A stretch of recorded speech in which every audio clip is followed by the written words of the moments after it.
Levels of poverty, racial disparity and domestic violence are among the main causes of child homelessness in the US. But as most shelters only provide a temporary roof over their heads, many are left in desperate need.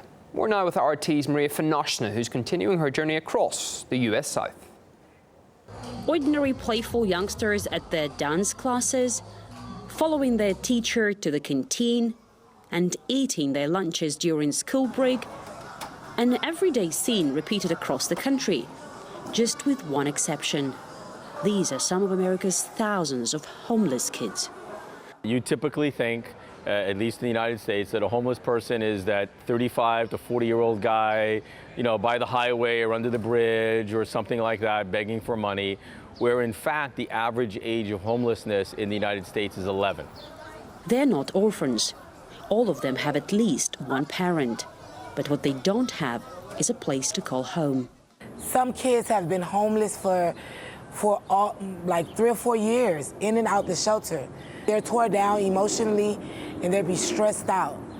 They now stay here at a charity housing facility in South Florida, in small rooms like this one, which they try to make their own, and so much better than what they had before.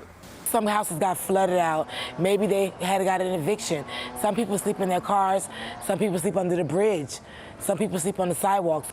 In 20 years, around 180,000 homeless people have passed through this foundation alone. 20,000 of them were kids. Several of the leading causes nationally, according to studies and statistics, are one is a lack of a living wage, people not making enough money to afford housing, which leads to the second cause, and that's lack of affordable housing. If you're not making enough money and the rent's too high, at some point you can't fill that gap and then you become homeless. I believe it's a cycle because you'll see kids that come here and they have kids and they bring their kids back here. I want to share my story with you. Meetings like this one are vital here.